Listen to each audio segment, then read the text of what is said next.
আরিফ ভাই ফার্নিচার কিনলে নাকি 1 লক্ষ টাকা ক্যাশ পুরস্কার? জি, ফার্নিচার কিনলে 1 লক্ষ টাকা ক্যাশ পুরস্কার। কি বলেন ভাই? হ্যাঁ ভাই, এই যে রাফেল ড্র চলতেছে 2025 এটি ফার্নিচারের পক্ষ থেকে। যে কোনো ফার্নিচার কিনলে, যে কোনো ফার্নিচার কিনলে। ওকে ভাই, দেখি আমি একটু কম দামের মধ্যে ফার্নিচার দেখতে চাই ভাই। এটা হলো আপনার 2 to 1 5 সিটের একটা সোফা, সেগুন কাঠের সুইট ভেলভেট দিয়ে কাজ করা, 2 রকম কাজ করা, হ্যাঁ 2 বালিশ দিয়ে, সিঙ্গেল চাইলে সিঙ্গেল ইউজ করতে পারবেন, অনেক সুন্দর, সমস্যা নাই।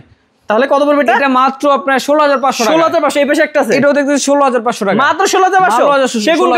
সেগুন কাঠের এই কিউট একটা সোফা, নেবেন 2 to 1 5 সিটের 16500 টাকা, মাত্র 16500 টাকা। এই দেখেন আরেকটা, এই একটা সোফা আছে মাত্র 16500 টাকা। এটাও যদি নিতে চান 16500 এবং কাস্টমাইজ করার সুযোগ আছে। আচ্ছা ভাই, এখানে তো প্রিমিয়াম দেখতেছি, প্রিমিয়াম একটা কোয়ালিটি আছে 2 to 1 বালিশ সোফা, সম্পূর্ণ সুইট বেডের কাছে, যারা মেরুন চাচ্ছে তাদের জন্য। এই পাশে আরেকটা, হ্যাঁ সেম ডিজাইন, কালারটা খালি চেঞ্জ। ওকে, কত বড় ভাই যেটা? এটা যাচ্ছে মাত্র দুটোটা 21000 টাকা। আচ্ছা 21000 টাকা। 21000 ভাই এগুলো গ্যারান্টি আছে তো নাকি? এগুলো গ্যারান্টি 20 বছর গুণের গ্যারান্টি। ওকে ভিউয়ার্স, এগুলো ছাড়া কিন্তু ভাইদের কাছে অনেক সুন্দর সুন্দর সোফা কালেকশন, ডাইনিং এর কালেকশন আছে, সেগুলো ধামাকা দামে পেয়ে যাবেন। এবং যে কোনো ফার্নিচার নিলে, যে কোনো ফার্নিচার কিনলে আমাদের প্রফিট থেকে কাস্টমারকে দিচ্ছি একটা রেফেল ড্রর মাধ্যমে 1 লক্ষ টাকা পুরস্কার, মানে নগদ জিতে নগদ 1 লক্ষ টাকা। ওকে, তো ভিউয়ার্স অবশ্যই আরো ডিটেইলস জানতে হলে স্ক্রিন নাম্বারে যোগাযোগ করুন এবং যারা ফার্নিচার নিতে চান ভাইয়ের সাথে যোগাযোগ করুন স্ক্রিন নাম্বারে।